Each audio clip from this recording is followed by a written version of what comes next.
VGC is supported by Patreon.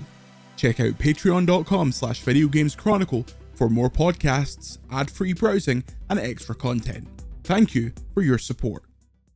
Hello and welcome to VGC, the video game podcast, for a very special episode. I'm Jordan Midler, along with Chris Scullion, and returning guest, Christopher Macarthur-Boyd. How you doing, CMB? What's happening, man? Thanks for having me back. Of course. The amount of response I got for being on this the first time was crazy. Yeah, we've really tailed off since then. So we had hoping for a wee boost. Yeah, after you we got Bam Margera, and since then it's kind of just been on the slide over the Bam summer. Bump. Yeah. Whoa.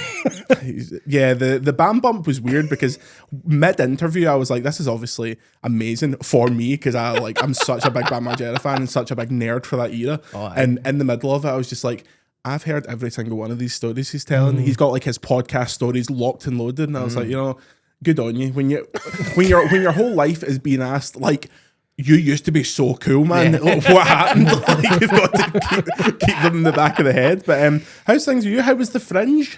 Oh, great, man. Yeah. We had the Switch 2 set up in the flat. So, nice. like, I've always been a kind of lonely gamer. Yeah. You know, a solo guy. And then now it was like an advert. Nice. Do you know, with the original Switch advert where they're like, let's go up to the roof. Everyone's like, oh! People are clicking on and clicking. You're like, what the hell? But it was genuinely some nights when you just go back, you'd be playing Mario Kart World Tour. And you're like, this is shite. You would be like, this is strangely shite. But then 3 people would show up and they'd play it. Like, you could use like the old Switch. Somebody had their old Switch, so we were using old Switch controllers on the new Switch, and there was 4 of us, and we were like, this is when it's good. Going like that and fucking elbowing each other when you're playing it. Yeah. What is the vibe for like comedians at the Fringe staying there? Is it like do you all like share a big house? Like, is it student accommodation style? Lads on tour? That's what I picture. Because surely no one is rich enough to actually stay alone in Edinburgh in August. Capital paying you that well? Capital are not paying me that well. Shout out to Capital.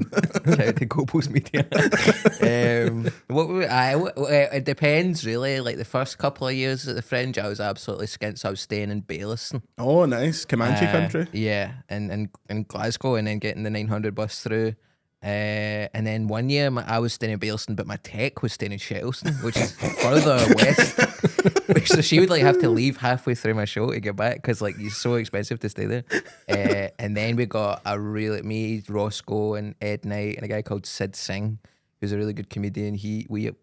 We all had like a horrible student flat where we had the Switch 1 and we'd play Mario Kart 8. Yeah, 8 Deluxe. 8 Deluxe, incredible game. This was pre the DLC where like Zelda showed up and stuff, Link showed up and stuff. Zelda showed up as well.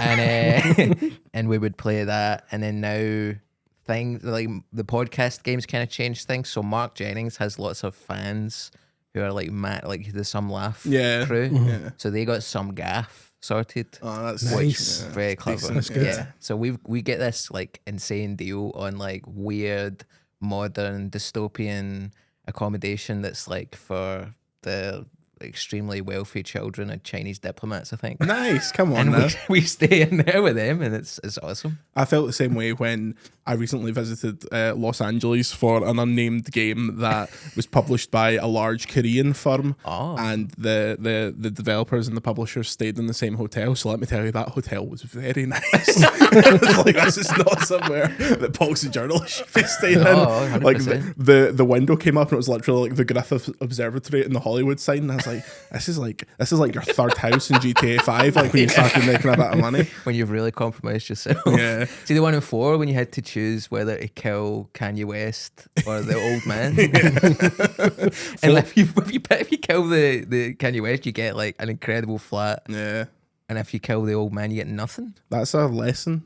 The Housers are all about those kind of moral lessons in GTA. It's they need to bring back Vice City Stories, the PSP one, because I had the Phil Collins mission. To save Phil Collins. It's like, It's weird to me that they didn't bother when they did those like terrible re-releases, because the Vice City Stories and Liberty City Stories are obviously the GTA 3 and Vice City maps. Yeah. So I'm surprised they didn't just be like, fuck it, plug the missions for this into this new crap map. Because they brought them out in PS2 as well, so it couldn't have been that.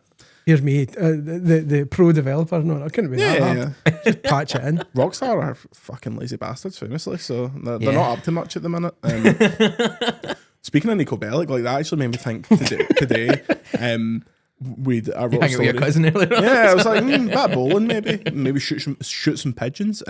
It's weird that GTA 4 has just been marooned like on PS3, PC, and Xbox 360, and they never bothered bringing it across. Like it's just this weird kind of brownish, greyish, random thing that's stuck there. I bought it in a charity shop, the 360 version, and I tried to play when I got my Xbox One. I hadn't had a Xbox since the Xbox 360, so I thought I'll probably be backwards compatible. Yeah, turns out it's not at all. Nothing is anymore. Yeah. But it's like what an insane game to not have any access to unless you have the original console and the original software and stuff. I don't really see why. I suppose GTA 5 is such a like megalith that like doesn't really matter. Like who cares? I heard a rumor that in GTA 4, Roman in GTA 4 is based on is meant to be a nod to Roman Abramovich. Oh, is he? Okay. Owner, because obviously they like to throw in their wee Scottish references that nobody gets. Like I only recently got the joke that San Andreas is St Andrews. Yeah. And it took me literally. I was like, that was my reaction. Oh my god! Like months ago, I just realised. Is that wait a minute? I'm fucking flying in this chair right now, man. I'm like, it is St Andrews. Oh my god! Vice City is Elgin. A lot of people know that as well. Famously, an anagram of Elgin. But I think it's the same thing with the Pokemon games, where they're like, we would rather you just played the new one and remembered how good the old one was, rather than actually play it and realise all the bad things about it. All the stuff we've taken out since then and reintroduced. Like it's funny when they do all their nostalgia pieces for the Pokemon games and they use footage from the old games. And I'm like, what are you playing that on?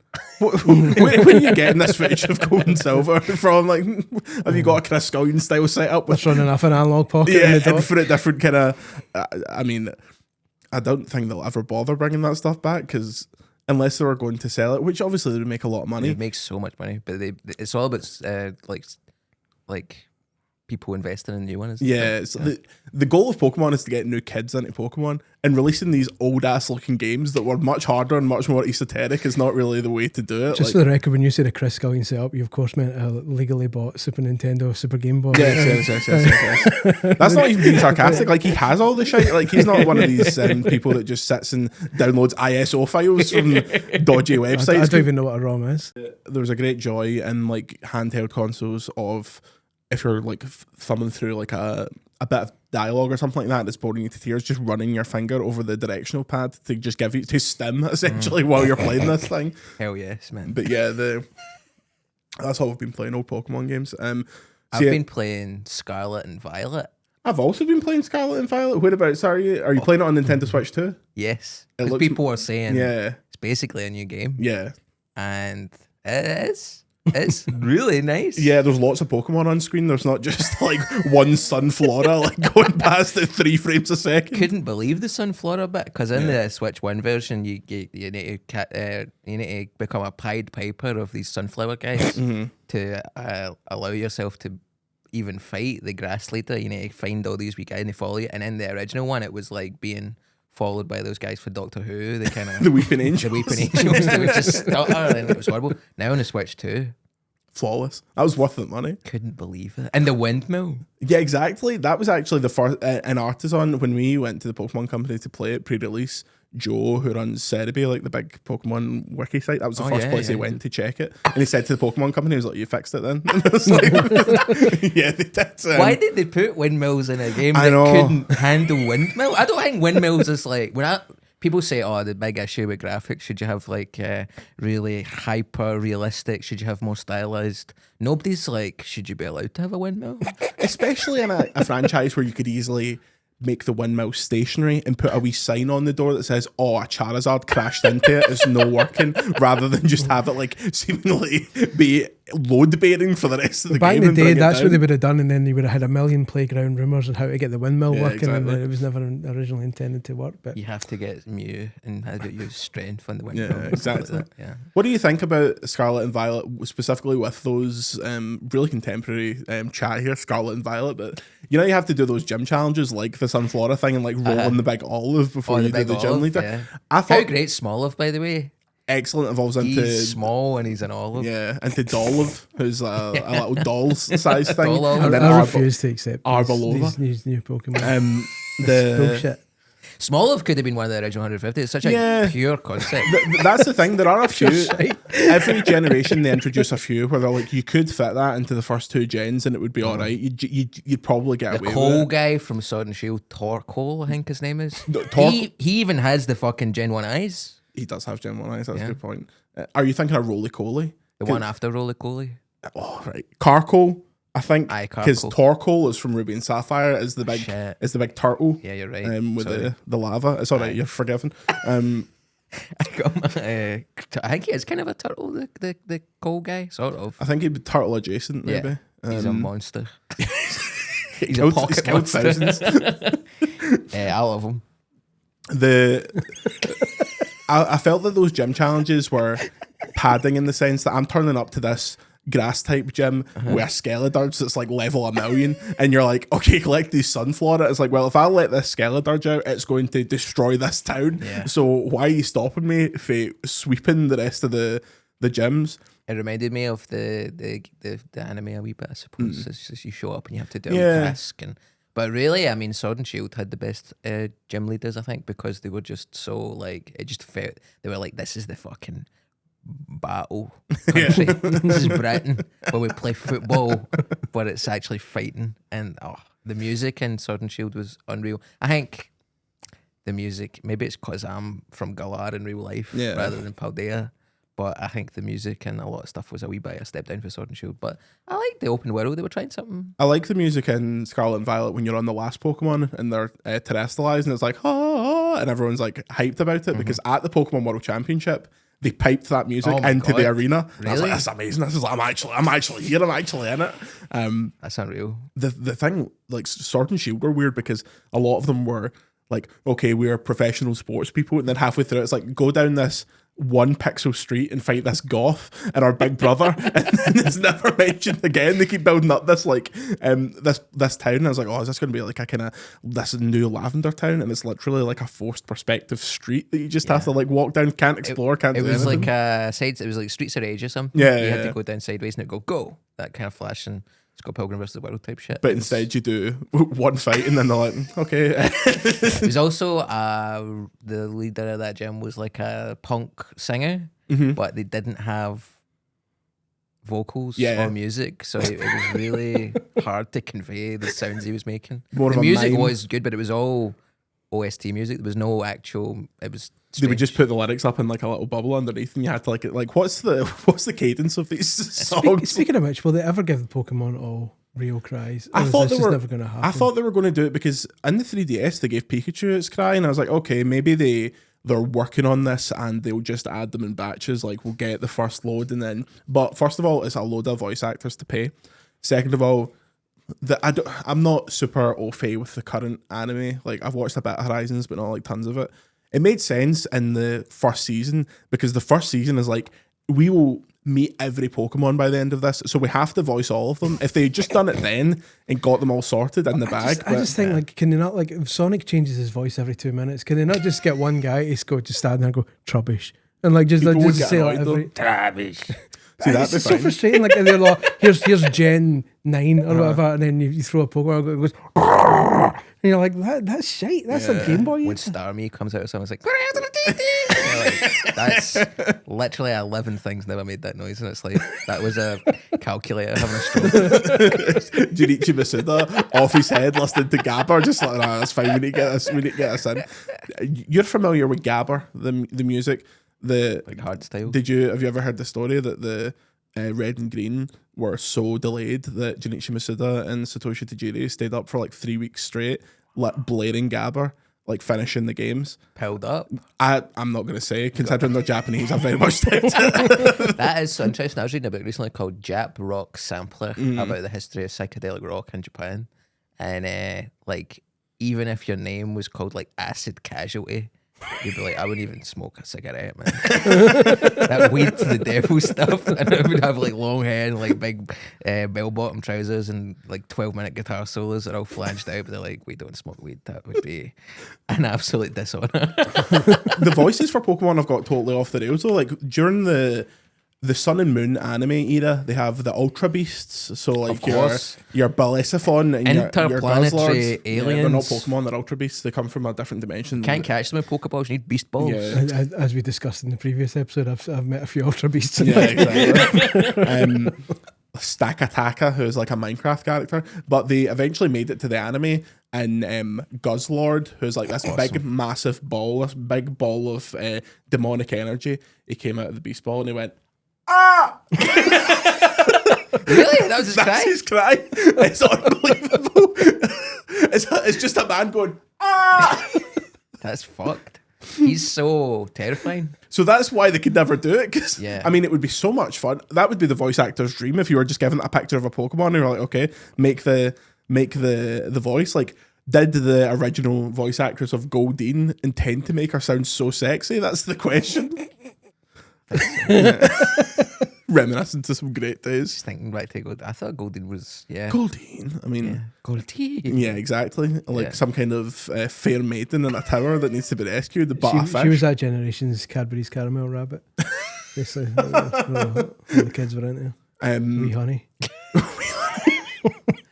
I just feel like Goldeen at the time, obviously being a water type and being a kind of physical attacker, she was just kind of fucked. Yeah. Until Gen 3 or Gen 4. That's the thing, like, it's only when you're older that you realise those first couple of games are really broken in a lot of ways. Like, yeah. Look, they just had to get it out. They're putting 151 characters in one RPG and a Game Boy. Like, my toenails have got more processing power than a Game Boy at this stage, so I have a bit of respect for them. Is that why they don't re-release them? Because everyone keeps saying bring them back, bring them back. Is it because when they bring them back, people start playing them and go, actually, these are... It's ruining their childhoods almost in a way, because I imagine a lot of people go back to them and go...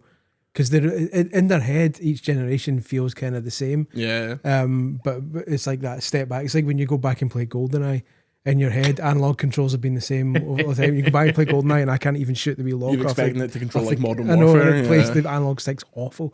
I wonder if you go back, and you're like, this is shite now. Maybe. I also think there's some kind of expectation where if they were to put out the old games, people would be like, well, are they Pokemon Home compatible? Can I bring all these Pokemon forward? And also they use old starters and old legendaries as incentives for DLC. The second piece of Scarlet and Violet DLC was basically like, here's all the starters, here's 50 legendaries. Hey, I've not played the DLC yet. Yeah. The first piece of DLC is kind of interesting. It's about like a demonic mochi ball that infects people, and was this Pokemon Ogerpon is apparently some big monster that like killed thousands of people in the town. Right. And the Loyal 3 defeated Ogerpon and banished him. But it turns out Ogerpon was actually a good guy. And the Loyal 3 were under the mind control of this mochi Pokemon called Pecharunt, who was poisoning, who was actually the one poisoning the town and killing all these people. So it really goes some places. And then you collect Ogerpon, and then you collect the Loyal 3, and you collect Pecharunt. You're just this omnipotent 10-year-old that has all of these world-destroying beasts. I can't wait to get to that. Yeah. It's exciting. But yeah, did you not play ZA? Yeah, I played an hour of ZA in Paris. That's awesome. Yeah, in the Eiffel Tower, like literally in the Eiffel Tower. It was bizarre. Like, do they still sell hot dogs in Eiffel Tower? I had a hot dog there when I was a wee guy. In the Eiffel Tower, was it in the campus kind of around it? Because halfway up. Perhaps, because it was halfway up that we played. When I was initially told about that event, I had visions of me standing at the top deck observatory, dangling a Switch 2 in a Michael Jackson style way over the side of the thing. But it was much less flashy than that. It was kind of in a concealed side chamber of the tower, because obviously this was like heavily embargoed content, so we couldn't just have random French people wandering about. So they had like tinted windows, so you couldn't see the screens. However, at some point, a Pikachu mascot appeared and was standing next to the window, and you could just see people being like, Pikachu. That's Pikachu. It's deceiving how much is in that tower. It's almost like the Blackpool Tower. It's similarly got multiple. Peter floors of Kay's stuff. right at the top doing witticisms about garlic He's bread. always there. Yeah. But it's like you would never imagine there to be anything there. I expect you just go straight to the top and that's it. But it's like a whole cavalcade of multimedia. A whole lot there. of shit going on in there, man. A Unbelievable. lot of people selling fake Barcelona and PSG tops out because there's like a security barricade around it. It's not this freewheeling place. You can't just cut about under the Eiffel Tower. So as soon as you walk outside, people are saying €1 for this light up Eiffel Tower that looks like it would explode on a plane. And then all these fake PSG tops, and I was sitting looking at them. I was like, fakes are actually got really decent. They're getting these better days. than they used to. I remember back in the day when I lived in London, and you would get you'd walk past the wee stalls that are selling like Chelsea tops, and the sponsor said Chelsea on Yeah. them. I'm pretty sure Chelsea didn't sponsor themselves. It was like This is legally dubious. the fake tops that wouldn't even bother having a Nike or Adidas. It's like, just try. Like, no one's that's not going to pass muster with anybody. Yeah, my mum and dad brought me. I wasn't into football growing up, so I didn't know it was fake. Yeah. My mum and dad brought me back a strip from Barcelona strip. I was so excited to wear it to PE. And then people weren't even making fun of me. They felt so bad for me. That's devastating. When they're like, we can't even slag him for this because it's just so. Were they making fun of you because your parents went on a city break and didn't take you? Like, what was the basis of the slagging? And they were just like hot pants, basically. They were so tight, the wee shorts, and like didn't have any sponsors or like anything on the top. But I was like, sure, this is just Just like Messi would wear. That's peculiar to me, though. You were allowed to wear outside garments to PE. To PE. We had were you the same? We had a regimented PE kit of a red polo shirt and black shorts that beyond first year I never ever did PE. I know the physical specimen you see before you will shock that to your very core, but it was a lot of when we were meant to do cross country, like running in a park across to the school. It was me and the other goths and like the Neds all just standing at the back, like walking extremely slowly. And in retrospect, I assume it was some kind of safeguarding issue why the teacher didn't just say, "You just fucking stay in the school," because I cannot be bothered waiting for you to do this. But, Our only rule was no Celtic tops, even though our school was in Coatbridge, which is like saying no berries in France. It's like, so we could wear anything except for. So there was a shop in the Forge that used to sell like weird football tops. Like they clearly like had a deal with some supplier who was just selling them like dirt cheap tops. So I had all these really weird like African nations tops. Nice. I had like a Ghana top that had an enormous yellow star, green, yellow, and red stripes down it. It was the most garish thing you've ever seen in your life. But I'd wear the kind of things to pee. me and Laura were in London like a year ago, and we'd been beving for most of the day, and we went to Classic Football Shirts, that like place that sells like your dad's pre-owned Celtic top for £1 million, and we're like, right, we'll get something. And she talked me down from buying like a £250 Henrik Larsson top, and I was like, still bitter about it. I should have got it, but she was like, right, I'm going to buy something.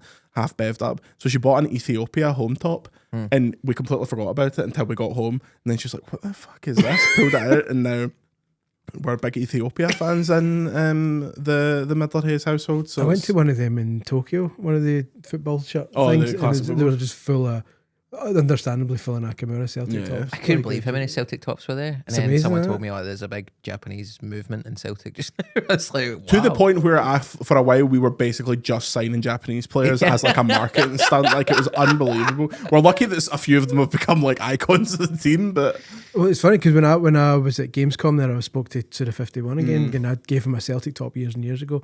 And when I first came in to see him, he was and he said to like his translator, Celtic, basically telling him he got me a Celtic top ages ago, and they're basically saying, and they were saying, oh, Celtic still Japanese, and he's like, Maeda, and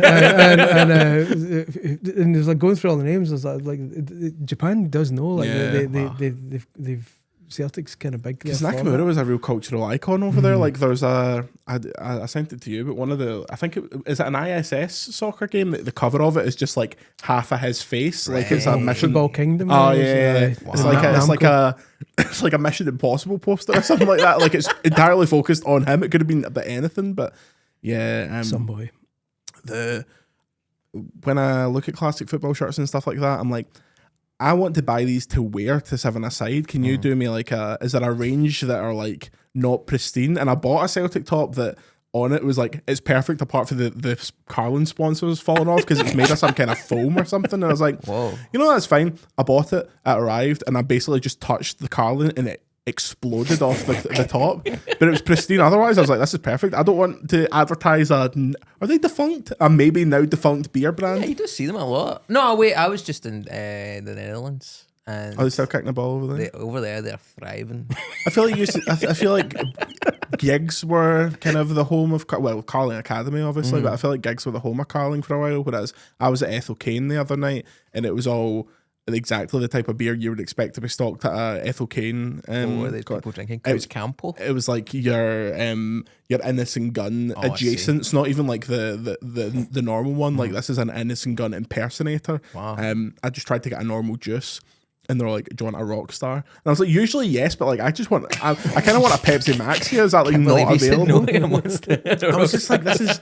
It wasn't the vibe because I was driving. I was like, "I just want a Pepsi." We turned up pretty late, like just before she went on stage, so it was at the O2, so we're right at the back, kind of. Yeah. And I was like, "Okay, I'll just stand. I'll have my Pepsi." But as I said on our off topic this week, they must have sold about 3,000 more tickets than the legal capacity of that building because the place was absolutely like sandwiched. Yeah. For Ethel Kane of all people, but I've never heard it. I'm really out of touch when it comes to like. Yeah, she started that beef for Lana Del Rey. Oh, did she? So she's kind of like she's like the kind of. Who would you say? She's like a kind of minor. She's the Charlie XCX to her Taylor Swift. 100, exactly that. Yeah, that's but actually on a slightly smaller scale. Yeah, but yeah, she's like evil, like an evil version. Yeah, she like literally puts like she sang on a crucifix. She has an upside down crucifix like tattooed in her head. Like she's offering that. Like when the Undertaker put Stephanie McMahon on one. Precisely exactly like that. Got you. I found the reference. that can home in on. She rolled down the window and Lana Del Rey was in the car. She goes, "Where to, Lana?" Dad. But the show was good. It was like an hour of kind of quite sad chanting where the music, like, it was hard to tell when a song ended and flowed to the next one. And then for the last three, she was like, "Here are my three quite poppy songs." Took off her costume. She was just wearing a t-shirt with her mic, like, jumping about. And it's like, okay, this is the stuff. Send people home happy. Yeah, exactly. That's you can't really end a concert on a 7-minute like scream about like suicide and you're just going up the road. Like years ago, Louise dragged me to Mac DeMarco. Oh yeah, Mac DeMarco. I'd never heard him again, but she loved him and went to this gig. And it was playing like songs for a while, but then the last like 40 minutes were just like one long song. Wow. And it was just like, it was basically just improvising at the time. And Louise Couch was like, that was terrible. That was just like, you expect to hear like the songs, and that was him just fucking around, like, and just not bothering about the fans, just like messing around. I think he's a stage guy because sometimes he'll do that, but sometimes he'll finish with like Enter Sandman by Metallica, and it's like everybody's like, "Yes, man!" I'd have been up for that. I like gigs that they know their lot. Like I saw Lord in the O2 as well. Not it was pre-pandemic. It was like when that second record had just came out, and she was doing all her like arty stuff. It was great. Finish on green light, finish with an explosion of green confetti. Everyone goes home buzzing. Like that's what you need to do. As we get with churches in it, finish with Mother We Share. Job done. Yeah, that's they should finish with both. They should finish with Death Stranding and bring Hideo Kojima out to just stand and watch everyone. The thing about, I was surprised they didn't do a tune for the new one because he said like the first time he heard that song he was in like floods of tears about it, and it's funny because like as far as I'm aware, like Doc and Lauren and Ian, they just got like a general kind of one sentence about what the game was about. They're like, okay, we can make a song about connections. I like their Mirror's Edge song better. That was a great song. That was a really good song. A hot tune. Yeah. I never played Mirror. That was a parkour game, wasn't it? Yeah. Kind of jumping around. And the sequel, Churches, has a song, which is now I think owned by the Saudi Public Investment Fund. Nice. So, I love those guys. Big fan. I'm a big fan. Churches will be playing the Riyadh Music Festival next. Riyadh Download. I can't wait for the it. Fucking Riyadh Podcast Festival next year, man. I'll be there, bumming up EAFC. Oh, it's great. This is hopefully not literally. They don't take kindly to that. Absolutely not. Now that we're 40 minutes into this, you've been playing Silksong. Yeah, man. How is it? Because I played the first two bosses and then had to put it down for other work. So the Bell Beast. Yes. And who's the other one? Is it Spider? The big spider? Yeah. What a game. Are you like, how far into it are you? Like, because I keep seeing people on the internet saying this thing's ridiculously long, and I thought it was some wee jerk off game that was just like a couple of bosses. I mean, I can't even tell you how far I'm in without spoiling it because I've done such a mental job. I've seen the credits. I've also heard this that is like the credits come 5 minutes in and you've got like 10 hours left like to play. False credits. Yeah. So it's like it's one of these things where like I've got to the end of it, I've beat the final boss, but if you do, spoiler alert for anybody who's Spoiler alert for nerds. yeah, I've beat the game, but I've only beat Act 2. If you do loads of side quests and like take a piece of bacon for the village up to the Citadel in like 25 minutes or something, all these side quests, fetch quest type stuff. If you do all that, then you beat the final boss, then the whole last third of the game opens up. And I've just made peace with the fact that I've seen the credits. Yeah. Aye. See, if you showed me who made this, you're done. Get that binned off right now. I never do the extra bit. The post-credit stuff. I never do. I don't. No. Yeah. See, when like my girlfriend was playing Pokemon Legends at Arceus. Yeah. And if you catch everything and you fill out every Pokedex thing, Arceus comes to you and goes, right, beat 50 battles in a row and then Come you and can fight catch me. me. Yeah. And you're just like, nah. Life's You're too like, short. you're like, why did you send me back in time? Give me a phone. First of all, did you make this phone? Crazy. The to good have thing, a phone. because that was the case with me with Silent Hill F, because I was reviewing that, and I won't spoil that because it's far too fresh. A lot of people are probably still playing it. Next up, games that aren't out yet. Let's spoil GTA, but the ending is clever enough, and you go, oh, that's very clever, and then it says, okay, now to get the other endings, it literally tells you what to do to get ending 2, 3, 4, and 5. And Wow. I'm like, thank you, but I'm going to wait until someone on the internet just puts all the endings up, because you're basically playing the same game again. And to be fair, they do a really clever thing which I haven't seen before, where when you start the game, like a new game plus again, and the cutscenes start again, when you hold A to skip the cutscene, it will say this has got new stuff in it. This that's cutscene, actually so you can great. go, all right, okay, and you watch that one. That's kind of kiddie glove stuff, though. I like the Silksong. It's like, I beat the game. See you later. No, you didn't. Because it's that thing that I think people like about Dark Souls, where it's like that you like the fact that they're not holding your hand. Yeah. And you need to go on a fucking Reddit and say, how do you get to the Dragon Island? And they're like, obviously, you need to hit the fake wall behind the consumed king.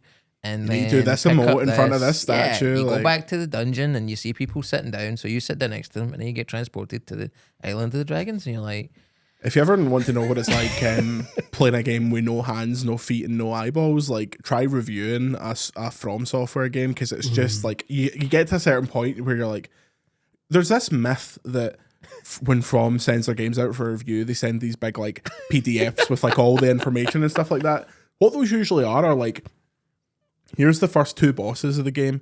Here's like what all the icons in the map mean. It's like a map legend. And then it's like, go for it. There's no resource to be like, by the way, I've been how'd you level up?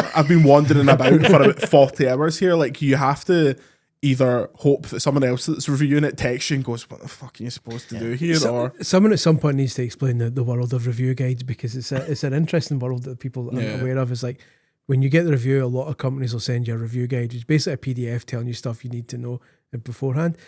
But they're so wildly different that like I go into them with trepidation, because some of them are really useful. They're saying, by the way, you don't want to miss this at the start because that's useful and blah, blah, blah. And some of them just say, here's a list of the modes. Just blah.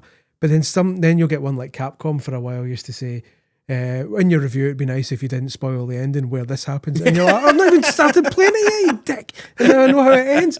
So like sometimes so now it's like, do I read the review guide after I've played it? In which case I might not be getting information that I might need, or did. So it's a recent one I got was like, do not spoil the fates of X, Y, and Z. And like 3 of the characters in that, nothing happens. So I think they're getting a bit more clever about it. Depending on the game, like there was it's still a bit fresh, so I won't say the specific game, but it was a very hyped release. And for like capturing video and stuff like that, they had like very specific screenshots of like, do not speak about anything that happens after you see this on your screen. Right. And this was about 5 hours into like a 25-hour game. So when I was reviewing it, I was like, oh, for the love of Christ, what am I supposed to do? Thankfully, this was still at the BBC, so I could get away with a lot of shite. But what do you mean by that? It was kind of, the BBC wanted the reviews to be more generalized because they would go on the BBC website. So it was like, don't spend too much time talking about fucking frame rate and resolution, because absolutely no one that's normal cares. Talk about how it made you feel, like talk about the more emotive stuff. Whereas now, more as an artistic response. yeah, it's like Just every single time I felt aroused. I was absolutely chocker. That's the 9th game this year that's made you right. Why do they keep picking this for the homepage? It's FIFA. We were at Ships in the Night at that time because you were doing your BBC show at the time that I was doing the stuff with the social. Yeah. That was a weird time where they had too much money to just chuck about. I mean, I don't know. Like, it was you, Roscoe, and Ashley, wasn't it? We had that. Going to random places in Scotland and trying stuff out.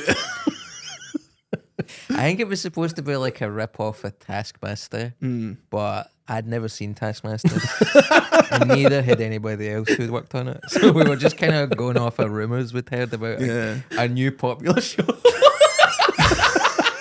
Turns out you need somebody to give you the tasks. Yeah. I kept saying, like, who's making us do this? And they'd be like, it doesn't matter. We've never mentioned who makes you do it. I'm like, but is it us? Is it you? Like, who are you in this? It was really fun, but yeah, BBC Scotland. I think like such a. I mean, I don't want to lose any work, but at the same time, they've not gave me any since then anyway. But it's a very strange thing because it was right after and not to get too fucking inside baseball about Scotland. The people in this, the people in our audience love it when we talk about this shit, so we might as well. It was kind of like after the independence referendum, they were like, we need our own voice, but then it just means that the budget's a kind of fraction of what you would get for something that gets put out nationally. So you can't make enough money to make a living by working for them, and they don't really make anything either. That when I was working there, it was just as the channel launched. Like I was at the launch party for the channel, and it was all like they paid churches to do like a lovely version of Miracle. I was like that was amazing. I was feeling so hopeful. It's the closest we've ever been to being Death Stranding. Yeah, it didn't help that like how many songs the churches write? Death Stranding, Mirror's Edge, and BBC Scotland. I'm convinced one of them wrote the music for Everywhere, which then became it's probably Doc, which became Mind's Eye. Because they when I went to build a Rocket Boy back when they were God rest them, just to keep this podcast evergreen. Back when they were still full of hopes and dreams, and their game was Everywhere instead of Mind's Eye, which it ended up becoming. And they took us through they did the usual studio tour stuff where they say, well, and here's a Foley studio. They always show it as if you've never seen one before, and they always get the Foley guy come in and go, look at this. And he steps on, and he's like, here's a door with like 5 different handles. Very good. And then they played some music, and some German journalist is always like, 5 different locks on the door. And he said, and here's some of the soundtrack, and they played some of the music, and he says, we got like a prominent Scottish musician haven't announced yet. He's going to play this music. I was like, that sounds a lot like churches. It says, we haven't announced to us yet. That's all exactly. So, ladies and gentlemen. But the night of the channel launch, we were working, obviously we worked at Pacific Quay and then we just walked across to the Science Centre. So we were working all day, getting ready for this channel launch. There was like some stuff on the social that was going out at the same time. Went over to the Pacific Quay. It was an open bar. We all got absolutely wrecked and then went out afterwards. And then I was there. The next day we came in and I was like, there's a bit of hope, like, and then I found 3 or 4 different pilots for BBC Scotland about games, and they all broke down at the point where a commissioner was just like, "Do people like watching games?" And I was like, "Okay, mate." Tell you what they do love watching, a documentary about Central Station. Yeah, they do. Have you seen Still Game? Have you seen this episode of Still Game? We've got a Still Game for you. It's so crazy because like Scotland is shite. Yeah. But we have but we know that. Yeah. And we make some of the best stuff in the world if you are a specky hot dog. Yeah.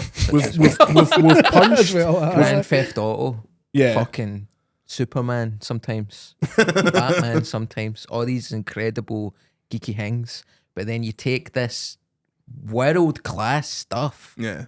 And they go, do people like Batman? Yeah. And you go, I think more people have bought tickets to see that than anything else ever made. And they go, we're going to do a documentary about stone skimming, and we think this will really reflect the people more. What's the origin of Kirby? Can we find out what the origin of Scottish games and Kirby, and we'll get it fronted by an out of work Scottish comedian. I mean, at the risk of getting morbid, do you think that'll get better when all these people die? No. And then the new producers are like people. Don't worry, Not mate. There'll be no really, BBC at that point. There'll be no the building at Pacific Quay will be a Costco at that point. So Because it remains that obviously with was the BBC who did that thing recently with the SNES with the NES cartridge jammed in it. They were like talking about what even the story was, and they had the SNES on the table while they're talking, and there's an NES cartridge like jammed in it. But like when I went to BBC World News when Iwata died, because I was still in London at the time, and they got me in. They says, "Can you bring some stuff to illustrate Iwata?" I was like, "Oh, fuck." Here's his body. here's my poster from the bedroom. And so I brought in like a DS which I had with me, and I brought in a wee amiibo of Ness from Earthbound and all that. I was like, and I'd give it, and she was like, "Oh, Tommy," and she picked up the DS. Like it was a 3DS because the 3DS is XL, so it's just of course this is the one I remember from my childhood. I'm like, what are you fucking for? Actually, a Progenia. And at the bottom, while she's saying that, there's a clip of her. I've put a clip of her saying that, and at the bottom it's Iwata was responsible for games such as Balloon Flight, and like totally like getting the game names wrong while she's getting the console wrong, and I'm like, you don't expect me to know these things, but at the same time, it's like it was weird because all those conversations were like. I would be like, where we're sat, like an hour away, they're making the biggest game of all time, and we're doing hee-haw about it. Not only that, they actively hate this company because of the Daniel Radcliffe thing. The like, you not remember the dramatization of the making of GTA that starred Daniel Radcliffe of one of the Housers? It's impossible to find now because Rockstar went batshit at them. Oh, that's right, yeah. And then I was working there around the launch of Red Dead 2 and was on the phone to Rockstar constantly being like, this wasn't me. I was about 10 when this came out. And eventually they sent someone up from London to Glasgow from Rockstar just to have a coffee with me and like get a vibe check. And I was like, oh, so are we going to get Red Dead for review? And he was like, still unsure, but would you like Arthur Morgan's jacket? It's like, yeah, what, the real one? It's like, well, I feel like if I say no, they'll think that's quite rude, and then it'll break down this quite delicate relationship I've tried to build. So that's crazy, man. Yeah, the lack of interest, which was especially galling because all the gaming stuff on the BBC would do so well on the homepage because it would always out traffic anything apart from like a Royal Death. It would do really well against, but I think that would just ensconce them in the idea of, oh, it's just internet people, it's just we internet virgins that are interested in this stuff. It's like, who's on the BBC website that's under like 50? Yeah. So yeah, basically if Prince William crashes his car while on the way to buy GTA 6, that's going to be the biggest story of all time. I'll be right back to the social. I'll be sitting at my mum's kitchen table doing a kind of bootleg Charlie Brooker, like, oh, the thing about GTA 6 and Prince William. Yeah. It's so crazy that they've got no interest in it. No. Or interest in doing anything. Yeah. They're only getting interested in texting me every 6 months being like, can you come on the radio and talk about EA being bought by the Saudis? And I honestly had a moment. I was like, should I do this? Or is this am I signing my neck warrant at this point? And one I'm putting a dotted line on my neck right now. It was like it was a lovely conversation, and I love doing it. But at one point they were like, so why would the Public Investment Fund be interested in buying EA? And I was like, oh, how can I say? I just said, oh, it's probably like a bit of a soft power grab, and then just bolted right on to the next point. I was like, don't ask me to expand on that. Don't ask me to really dig deep. It's frustrating when you get to like, see the Panini stickers you used to collect. It's like but modern, but you can play with it. That is quite literally the thing I used, and then. A pal of mine that works at a big studio in the US texted me being like, oh, I was listening to it on the iPlayer, and I was like, how'd you get the iPlayer? And I was like, oh, we've got the studio here is so VPN through the moon, so no one can track us. I was like, oh, nice. But yeah, the BBC, man, what a company. It's like the NHS where it's one of the best things anybody's ever made, but it's shite. Yeah, and it makes you think, like, is a perfect version of it possible? Probably not. Like, there's certainly things that can be done to make it better. That's it. You just need to keep fighting wee tiny battles to make things good. Yeah, Great canteen. That's really. I had a steak and chips and a slice of pizza in there when I was 23 that I would still think about most days. Excellent canteen. It was a highlight of my day when you'd Can you believe you'd it? open your email software for 1972 and it would load up like one email at a time, and you get the lunch menu and you'd be like, oh, they've got chicken wings on the day, and it's a Chinese chicken wings that were fried, and I'd just be looking at the clock and I'm like, that's 8:15. Can I just go up? That's what my license fee pays for. Yeah. Canteen's unreal. I was doing a read through of a Fife based. Where's Bonnybridge? Is that Fife? Bonnybridge? I think it's Fife, isn't it? I'm going to say I'm Scotland. going to go with Fife. It's like near. Aye. I'm very ignorant. when it It's comes like to the UFO capital of the world. So will somebody be tried to do a sitcom set there about these boys who work in a petrol station, and then they see aliens, and it's like an alien. Was it full of banter? Do you know? Here's the issue. It was funny, and they had good actors in it, but then somebody went, this would be better if there was no aliens in it. Great. And then it was just three guys in a petrol station That's with the one thing that made it cool, no, in it. It's the most BBC people don't conversation like in the world. Yeah. aliens.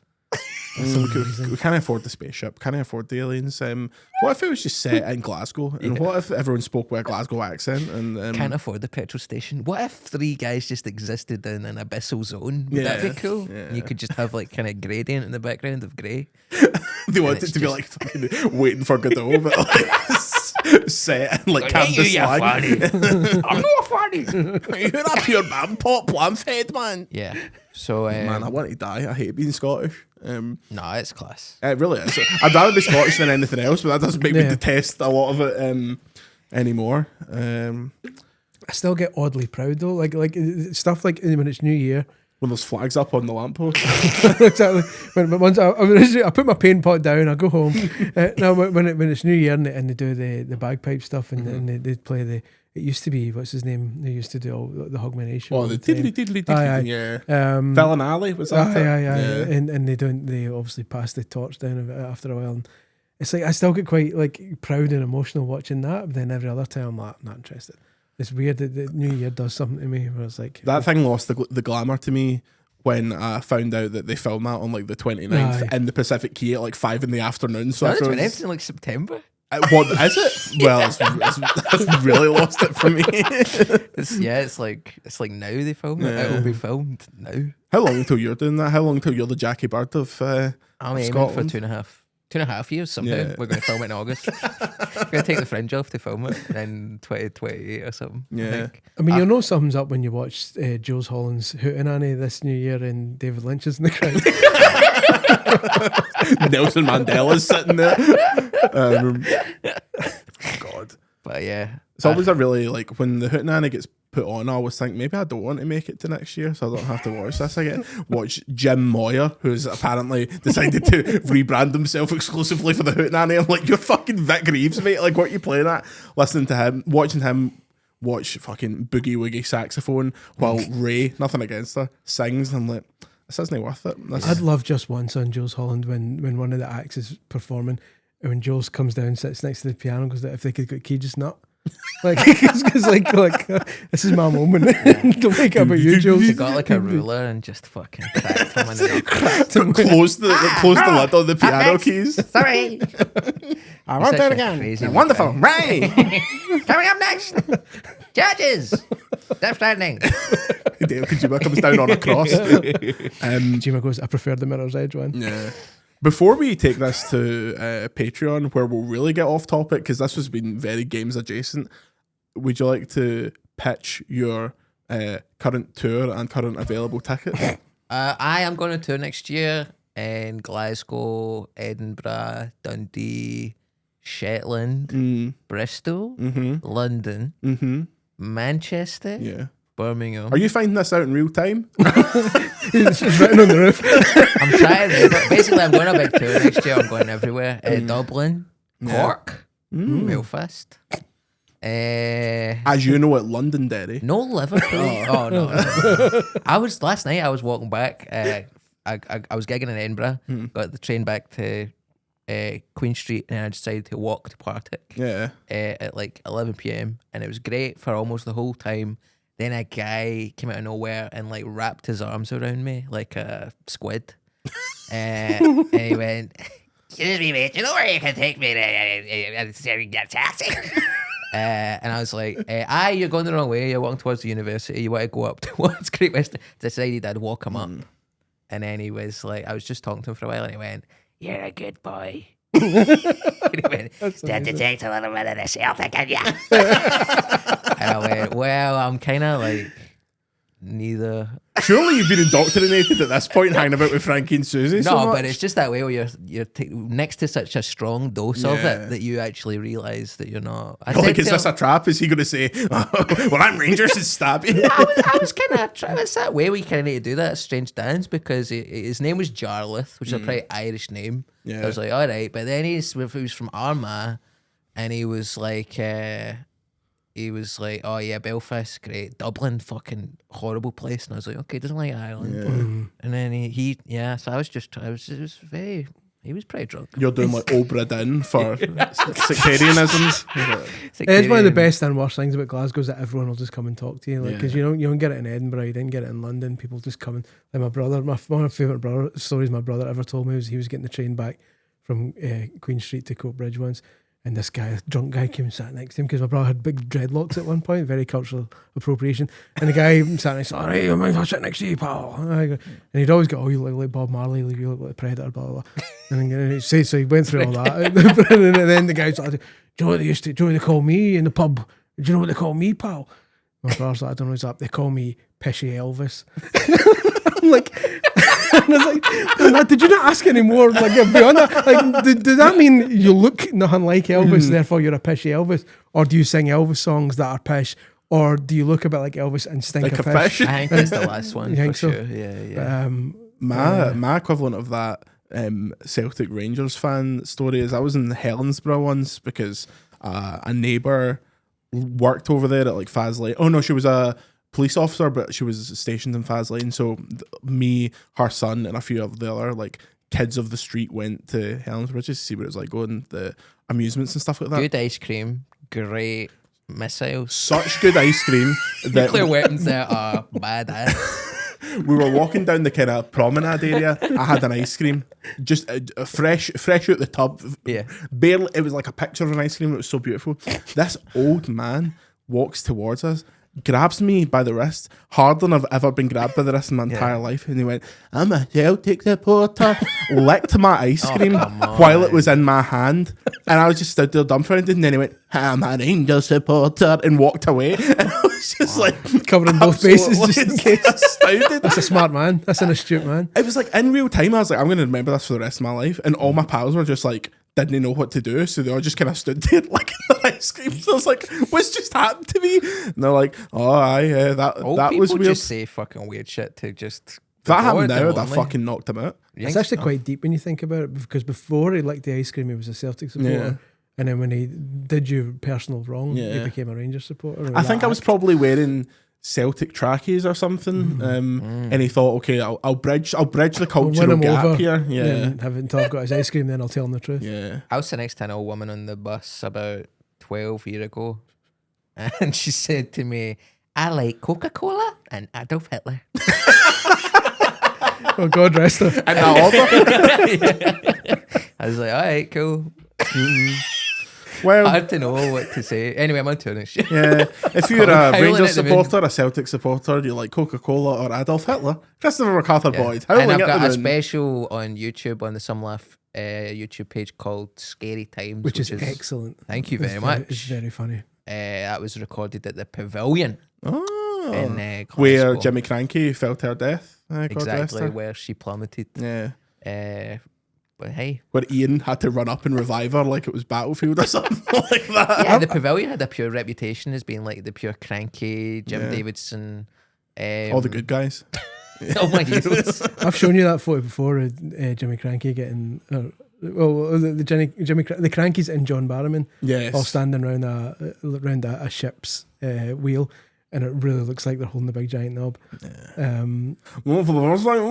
the kind of pavilion style humour that you can Allegedly. expect from CMB. No, but now it's kind of turned its fortunes around. Now Blind Boy's doing it and Jack D's doing it. Celtic the musical. Celtic the musical's back. Yeah. And I'm not saying that I'm responsible for that. Bears. You're doing the Kings? Oh, aye. Yeah. Yeah. When's that? March. Right. Yeah. Should we go with that one? Yeah. You see, I'll get you to say. Just Do you know something? have a wee word with me after the show on Patreon. I'm going to be sitting there with extremely loud sweets. I don't Tell the one about Coca-Cola and Hitler. I actually wanted to ask you about this. This will be the last part before we go on Patreon, but you obviously do a podcast with Susie and Frankie. Frankie, one of the most militant anti-crowd performers that ever was. How do you feel about people rustling or perhaps needing to pish? Are you as firm on your opinions? I opened up for him on the road for a year and a half, and we've done about 150 shows together.